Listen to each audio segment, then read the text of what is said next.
प्रभु ने मूसा से कहा, हारून, उसके पुत्रों और सब इज़राइलियों से कहो, प्रभु का आदेश ये है, यदि इज़राइलियों में कोई व्यक्ति शिविर के अंदर या शिविर के बाहर किसी बछड़े, भेड़ या बकरी का वध करे और उसे दर्शन कक्ष के द्वार पर प्रभु के निवास के सामने प्रभु को अर्पित नहीं करे, तो वो रक्तपात का दोषी माना जाएगा। उसने रक्त बहाया और वो समुदाय से बहिष्कृत किया जाएगा। अब से इज़राइली अपने बलि पशुओं का किसी भी स्थान पर वध नहीं करेंगे। वे उन्हें याजक के पास अर्थात प्रभु के दर्शन कक्ष के द्वार पर ले आएंगे और उन्हें शांति बलि के रूप में चढ़ाएंगे। याजक बलि पशु का रक्त दर्शन कक्ष के द्वार पर छिड़केगा और उसकी चर्बी वेदी पर जला देगा। ये एक सुगंध युक्त चढ़ावा है जो प्रभु को प्रिय है।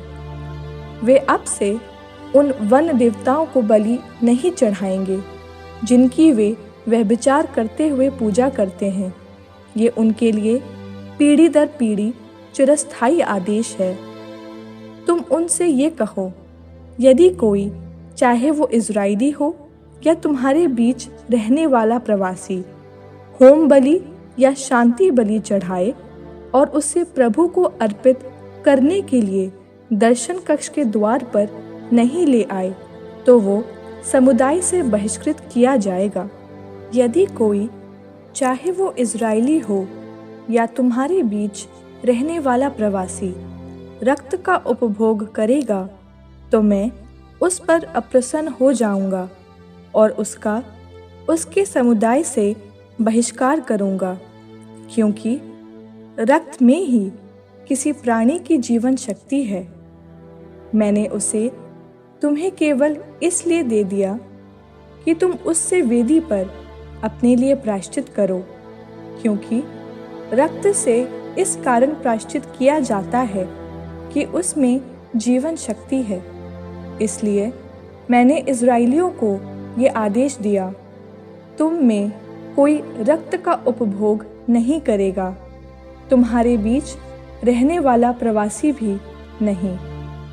यदि कोई इज़राइली या तुम्हारे बीच रहने वाला कोई प्रवासी शिकार खेलते कोई जानवर या पक्षी पकड़े जिसे खाने की आज्ञा है, तो वो उससे रक्त निकाल दे और रक्त को बालू से ढक दे, क्योंकि रक्त में ही मनुष्य और पशु की जीवन शक्ति है। इसलिए मैंने इज़राइलियों से कहा, मनुष्य या पशु के रक्त का कभी उपभोग नहीं करो, क्योंकि रक्त में ही मनुष्य और पशु की जीवन शक्ति है।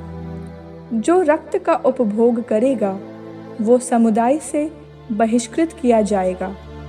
जो इज़राइली या प्रवासी मरे हुए या फाड़े हुए पशु का मांस खाएगा, वो अपने कपड़े धोएगा और स्नान करेगा। वो शाम तक अशुद्ध रहेगा, इसके बाद वो फिर शुद्ध होगा। जो अपने कपड़े नहीं धोएगा और स्नान नहीं करेगा, वो दोषी माना जाएगा।